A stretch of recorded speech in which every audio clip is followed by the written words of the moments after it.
What's up, guys? Lance the Obscure Movie Guy coming to you once again with another fun-filled, fact-filled video that you probably won't care about, trying to change the world one post at a time. It's October, Halloween is upon us, and I would be remiss if I didn't do at least one horror-themed video this month. Now, for those who do watch my channel on a fairly regular basis, you'll know that horror is not necessarily my thing. I have touched on horror comedy a few times, but I think I've only done one true horror video, and that was at the request of my friend Brad.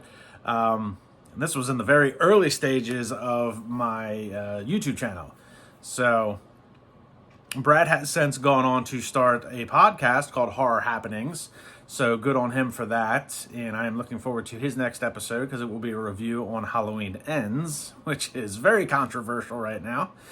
But there are plans for me to be on an episode of his podcast in the future talking about some horror flicks. And I wanted to kind of touch on those three today in my video. So horror is a very broad genre. There's a lot of horror films out there. There's a lot of subcategories that fall into horror. And not all horror films are good. In fact, there's a vast majority of them that are very bad.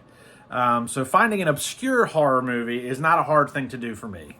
There's probably more horror movies and sub-genre horror movies out there than anything else. There's definitely more horror than there is action, sci-fi, drama. Horror is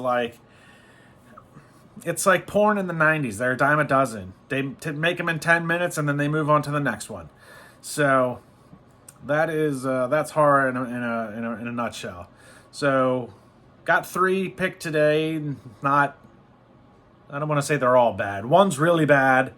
The other one's not so bad. It got a little bit better. And then the last one I watched was actually halfway decent. So as I watched them, they progressively got better. But the first one I want to start with is 2010's The Lost Tribe.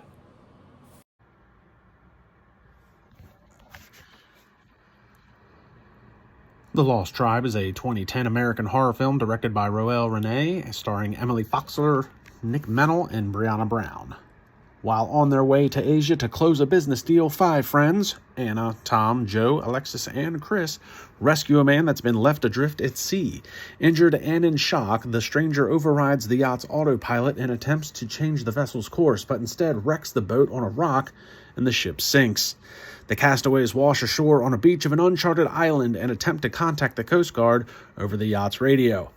Before the Coast Guard can arrive, the body of the stranger vanishes from the grave that the others had laid him to rest in. Needing some time to himself, Tom wanders off into the jungle and is attacked by an unseen assailant. During the attempt to find Tom the next day, Alexis is killed by the jungle's inhabitants and Chris is taken hostage.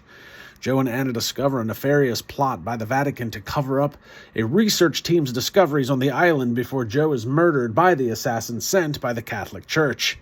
Anna is then left by herself to survive on the island and uncover its secrets. All right, guys, so this movie is a fucking mess. It is just a mess. So this movie originally started life in 2009, and it was simply titled The Tribe. So here's how the story goes. The production company does The Tribe, complete the film, and then go, you know what? We don't like this. We think we can do better. And then, not only did they reshoot the whole movie and called it The Lost Tribe, but they released the original video for The Tribe and renamed it a completely different name, called After Dusk They Come. So, the production company basically made the exact same film 2 years in a row, same storylines. Now, there are some differences between the movies, and they're both not very good. In fact, I actually did watch both of them. So, The Lost Tribe is the one I'm trying to talk about, and it's a hot mess. Its biggest takeaway is that Lance Henriksen is in it, which I don't know what has happened to his career to make him do such awful things. And two, it clearly took some ideas from like The Descent and the Predator franchise. It's pretty obvious. Now, the Tribe, not the Lost Tribe, but 2009's The Tribe, or After Dusk They Come, as it was retitled, which is a terrible title, starred Kellen Lutz from Twilight fame, and Jewel State, who a lot of my nerd buddies would recognize as she was in Firefly. Kaylee, I think, was her character's name in Firefly.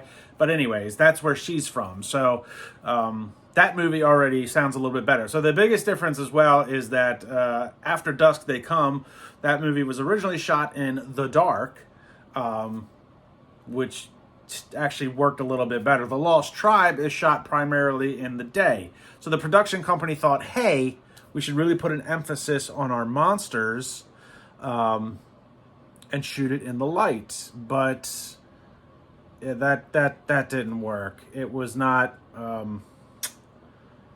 it wasn't great. So neither one of these films are great. They're very similar. They're basically the same thing. One's night, one's day. One you can see the monsters more, which aren't very scary, and the other one you can't, and that makes it a little bit better. So, yeah, that was a mess. There's no other way to put it. It's a mess, and I'm a little disappointed because I kind of do like monster flicks. More of a kaiju type person. I like Godzilla flicks, but some of the monster stuff, werewolves, vampires, stuff like that, I can get into. But this was just bad, and clearly they ripped off ideas from, like I said, The Descent and Predator's very obvious. I mean, even though the monster isn't necessarily a predator, it's a they're supposed to be more humanoid, like a Lost Tribe of like savages, but they have dreadlocks, they wear masks, they've got night vision, if you will. Actually, I guess it's more thermal vision because it's like black and white as opposed to like actual heat signatures of like green and red. So I don't know. It was a mess. Look, not everything I do is great. I know that. So pass on this one. Definite pass on this one. And then the next one I want to talk about, which it was better than The Lost Tribe. It was almost a good movie. It was so close to being a good movie. But I checked it out. It's a Tubi original, because we all know how much I love Tubi.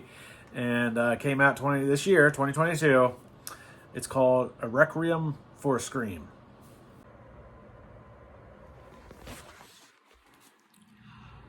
Requiem for a Scream is a 2022 American slasher horror film about a sadistic killer that sets his sights on a group of partying friends.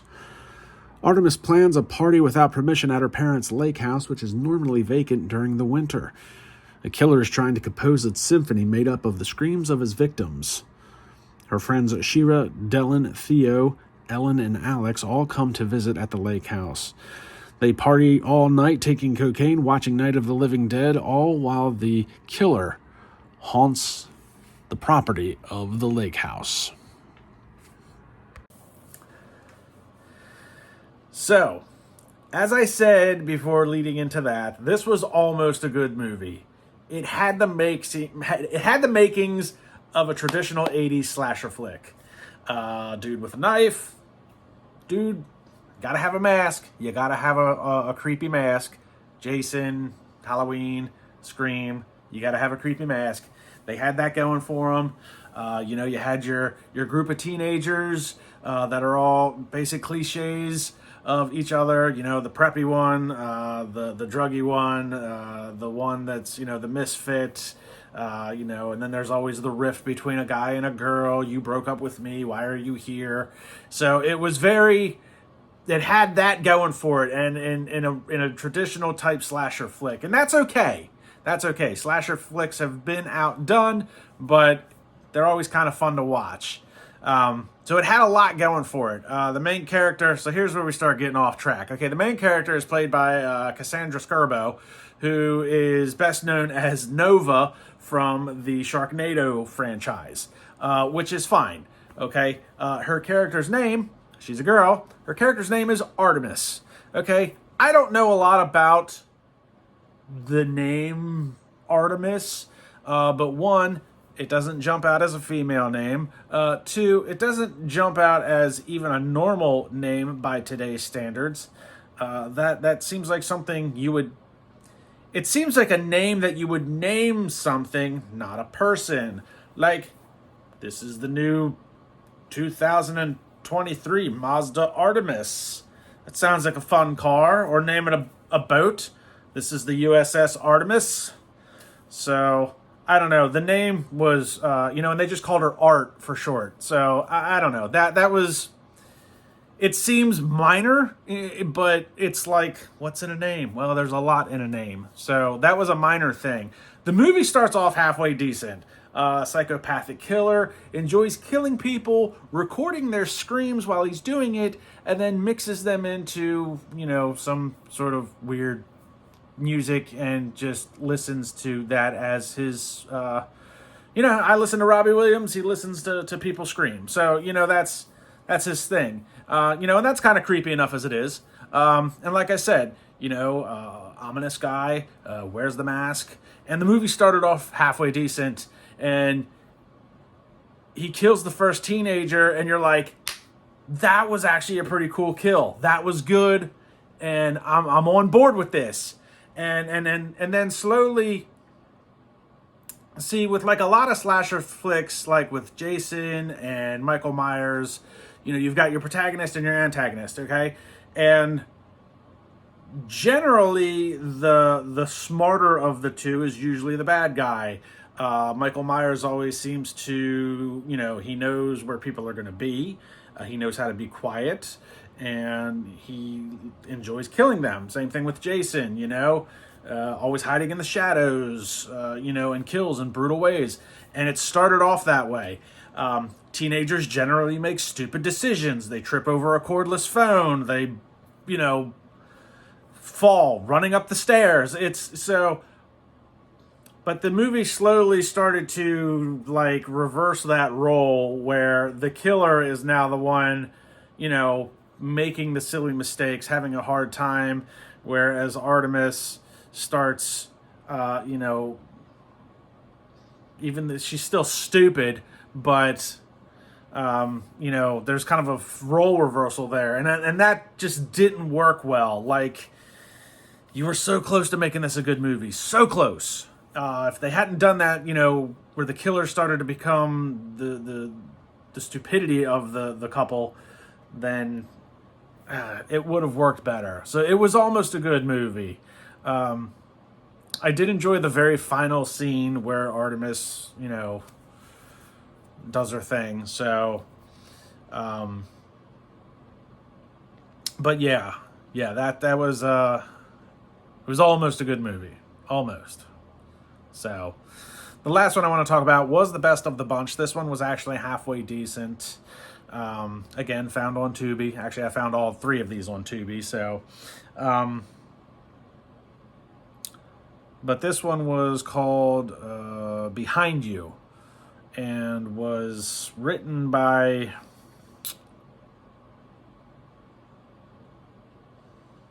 somebody famous. It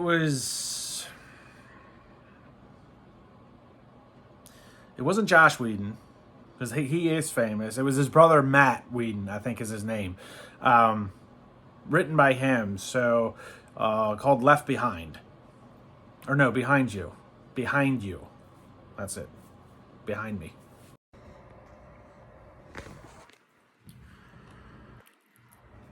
Left Behind is a 2020 horror film written and directed by Andrew Meckham and Matthew Whedon.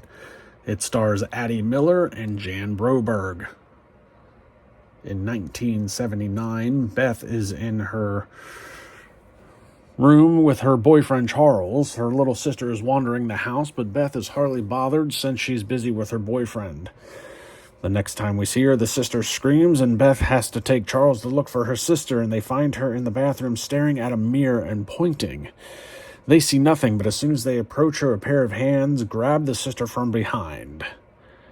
40 years later, 2 girls are taken to live with their Aunt Beth after the death of their mother, and their father is out of the country on a business trip.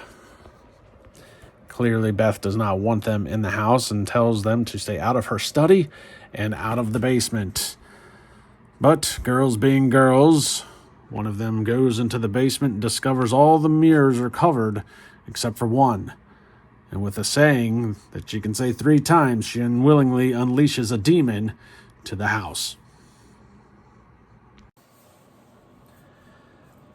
So Behind You was actually not a bad flick. Nothing groundbreaking as far as the story goes. Demon in a mirror. That's pretty, normal cliche these days. Say the name 3 times, like Beetlejuice, Bloody Mary, Ric Flair. They'll pop out. And in this one, the demon has the ability to possess people. In the case of the one small girl. So, not a completely bad film. The production value was actually relatively good. There is some things that can seem a little overdone in the movie. The house seems to have a theme of either locking a door or being locked out of a room because of a locked door. That seems to go around a lot. And also, I don't know why you just wouldn't break all the mirrors. Why have him in the house to begin with? Let somebody else get possessed by him in a different part of the country. I don't know. So, but either way, not a bad flick. This was definitely the best of these 3 for sure. It didn't keep me on the edge of my seat, but I was definitely intrigued and involved enough to want to see how it played out. And I think everybody, from an acting standpoint, did a pretty admirable job, to be honest with you. Especially the 2 young girls. It's easy to give small children a hard time because of their inexperience. And in some cases, young children, you tell, act scared. So they, but in this case, especially the youngest one, did a really good job. And she did a really good job of being young and innocent and then having the ability to, be more serious when possessed by the demon. She played it off really well. And the special effects in the movie were actually done halfway decent. It's really cool. A couple of times they do it very discreetly, but when the demon takes over, the eyes go dark. And in some cases, you didn't even really notice it until it was well into that character. So all around, pretty good. Not Left Behind. Why the hell do I keep saying that? Behind You. Definitely the best of the bunch. So that's my take on horror films for October. Halloween's around the corner. So I haven't watched Halloween Ends yet. I want to watch, or I want to listen to my friend Brad's podcast. I'm hoping he gets it out this week. I want to listen to his podcast and hear his take on it before I watch it. So I've already read and heard a lot of other things about it, and it seems to be a real, from the people that I deal with and the people that I know, it seems to be a real love-hate relationship. There's some people out there, like my buddy Lee from Well Made Promotions. He loves it. Jason, my buddy Jason that I talk to every once in a while, he seemed to really dig it. And those guys are horror aficionados, kind of like Brad, horror aficionado, that's their thing. So, but there seems to be a lot of downright, what a waste of time with this movie. Now, I will say quickly, Halloween 2018 for the sequel / reboot, however you want to look at it. Halloween 2018, the start of this particular trilogy, was actually really good. And then Halloween Kills was fairly decent all the way up until the end, and then it kind of took a pooper. So, kind of interested to see how this one plays out. But that's my take. Subscribe, comment to the YouTube channel. Like and share the video, and let me know what you guys think in the comments below. Have you seen any of these cheeseball movies? What's a good horror movie that I should check out that's obscure and not great? Because that's my bread and butter. So let me know what you guys think, and I will see you guys in the next video.